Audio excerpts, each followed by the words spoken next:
Welcome to the Flashcast series by Full Spectrum Education. Welcome to week 4 of the series. Today, Lachie is going to be talking about mastering communication. Take it away, Lachie. All right, we're back. So today I want to talk about why we must master communication to get the most out of life. And simply put, I like to think of it in a way of stop talking and start communicating.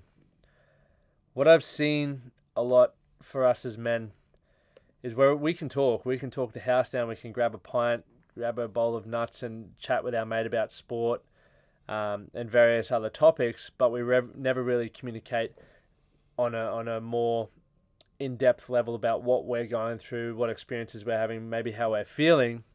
And it can lead to, that negative ripple effect where we're going through life. We may be around a lot of people, but we feel lonely.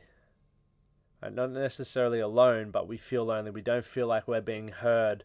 We don't feel like we are being authentic to ourselves. There's always that the way I put it is I went through and built an identity for myself as I used to get bullied. So I built the identity of the tough football player, and I knew full well I didn't enjoy everything that went with that. But I did it to, one, protect myself from being bullied. 2, because I thought all the good things would come from being a good athlete. But I never really was honest with myself. So when we talk about communication, there's really 2 ways to really go about it. And one, it's communicating with yourself first and foremost, because I don't believe if you aren't being honest with yourself, you can't be honest with the world around you, and you can't expect to get what you want from relationships or people or everything else happening in your life if you're lying to yourself. And where that starts, and it can be the most confrontational sort of period of your life, and it was for me when I was going through, and I would constantly be cheating on my partner. I was getting in fights. I was taking a lot of recreational drugs. I was never being honest with myself. I knew when I was doing these things, it didn't feel right, and I felt shame for it. I felt guilt for it. And knowing what I know now is because I wasn't being honest with myself. I was acting in a way that I thought would make me feel significant. I thought the boys or my mates would appreciate what it was that I was, doing. I often got praise for doing certain things.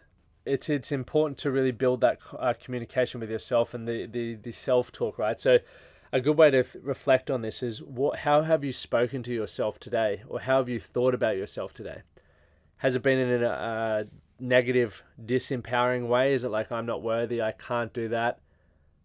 Or, I'm not good looking, I'm fat, when you catch a glimpse of yourself in the mirror? Or has it been in a positive, empowering manner where you believe you're worthy, you treat yourself kindly, you're happy with what you've created in your life? And all of us will have both of those thoughts, right? On a daily basis, I know I have negative thoughts, and I also know I have positive thoughts. But it's what we choose to put the most focus on, right? It's easy to feel positive and be positive when things are going well, right? And people say, just practice positivity. And I've probably been guilty of saying that in my life, but I also know that life happens, right? And there are things that can influence how we feel. So the goal with that internal self-talk and communication is we're going to feel angry, we're going to feel sad, we're going to feel excitement, happiness, all of those emotions. That's part of life. But we get to also decide how long we experience that for and what meaning we give it. So whenever I feel any kind of emotion, it's about communicating with myself. Why am I feeling this way? Is there something that I could do to prevent this? Is there something that I could do to change how I'm feeling right now? And if there is, do I want to act upon that? If you're feeling guilt, it's like, well, why do I feel guilty right now? And 9 times out of 10, it's because we've violated one of our values. We aren't being honest with ourselves. We aren't being true to ourselves. So once we can sort of have those conversations with ourselves and gain a better understanding of, what we want from life and what environment we want to create, what kind of people we want to hang around, what we want to focus our energy on. Right? For me, I used to love partying and love doing all that sort of stuff, but now I can't stand it, but I really limit my time there because I don't feel like it brings much value to my life. So if I am in a situation where the conversation going through my head is completely different to as if I'm, going for a surf or doing something that I enjoy a bit more. Okay, so once we can gain clarity on that and a bit more understanding, and we'll go through a few things you can do in a moment, it helps you communicate more honestly and openly with the world around you. And as I touched on earlier in one of the earlier episodes, we need to start being honest and showing up as we are, because this is one of the reasons why I really love social media. Back in the day when I was going through school, social media was just coming on the scene, and everyone felt that to be the popular kid at the school that I went to, you had to play first 15 rugby, and that was it. So I originally was a skateboarder and a runner, and didn't really care for football, but I wanted to be popular and I wanted to fit in. So I made my identity into that. But full well underneath, I wasn't happy and I felt really confused, because I thought that if I fit in, I would enjoy myself, I'd be happier. So the moment that you have a good understanding of yourself and communicate well with yourself or connect well with yourself, you can start then showing up and building the confidence to be that person in the outside world, right, in the world around you. Because the cool thing is we're seeing so many geniuses, so many wizards doing amazing things and just being their authentic self, that they're building their own communities, right? Social media, you can jump on there and you could find someone who's a 50-year-old Lego fan. And back in the day, people would have frowned on that potentially. But now it's like there's a whole other, crew of people around that age that love Lego. And it's completely cool, because if that's what you like doing, then keep doing it. It doesn't make sense to not do that. Right, so if you can start communicating with what you want, how you want to show up, and understand that you're not alone there, you can start creating some really cool stuff in your world.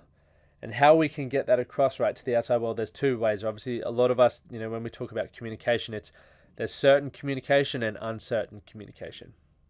Most of us communicate in an uncertain way, and it's with low confidence. We may be looking at the ground and people don't buy into what it is that you're talking about. And then there's a flip side where you may see people who just command a room and they have everyone's attention and you believe everything that comes out of their mouth. And I would say that's certain communication. And so I would, for me, when I don't believe I was very certain with my communication, I knew I mumbled a lot. I knew I didn't really believe what I was saying, because I didn't want to be criticized or ridiculed, or I didn't want to be questioned. So as I started observing how people who spoke with conviction and certainty, I started going, what are they doing differently? One, their postures differently. They're projecting their words. They really believe in what they say. So I've started studying. I went and saw Jordan Peterson, and I find he's so intelligent. But I went to watch him to see how he spoke. I went and saw Russell Brand to see how he spoke, and I started picking up their mannerisms around what I can do to communicate better and engage more people. But if you want to get better results, we need to work on that certain communication, right? So making sure that you're showing up with great posture, eye contact, projecting your voice. There are a few things that you can do there. And just quickly before we wrap this episode up, there's 5 levels of communication, right? Things that you can work on. And for me personally, I started learning about communication through doing videos and watching my videos back. I'm super grateful I've got all these videos so I can see how much I've progressed over the years and become a better communicator. I've still got a long way to go, but I'm also getting feedback on a daily basis by watching videos, right? There's verbal communication, sorry. So making sure you use the right words for the context of the conversation. There's physical communication. So, physically aligning with other people. So you might call it matching and mirroring, right? If I was scratching or stroking my beard while listening to you, maybe you might do something similar, stroke something on your face or play with your chin, because it's almost like I'm watching myself. There's auditory communication. So be aware of, various auditory cues. So speaking in a manner, there's people who come across crankily, even though they may not be, but they just talk in a very direct, precise manner, right? So for me, I would tune out to that. And we've got emotional communication. So the emotional state, there's people who are like energizer bunnies running around, and being around them makes you feel more energized. So what emotional state do you need to be in while communicating with people? Do you need to match them where they're at and maybe bring the energy up, or do you need to match them where they're at and bring the energy down? So the emotions down. That sort of led me into my next one, the energetic communication. So holding the highest intention for a person's well-being. So for me, when I communicate with people, I always want to make people leave feeling empowered, leave feeling better off than when they first had a conversation with me. So I'm really tuned into making sure that the energy goes into picking that person up and making them leave a little bit higher than they left off. So thank you guys once again for tuning in to another episode, learning more about why we must master communication. And communication, 10 minutes definitely doesn't do it justice. We could talk about that in a lot more depth, and it's a lifelong lesson. But a great resource to start reading is How to Win Friends and Influence People by Dale Carnegie.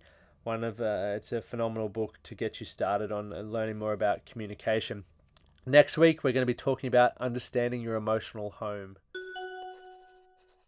Thanks for listening to today's Flashcast. If you have any questions at all, don't hesitate to email into us at info@fsedu.com.au, and be sure to tune into our social channels so you don't miss the next episode. Thanks, see you next time.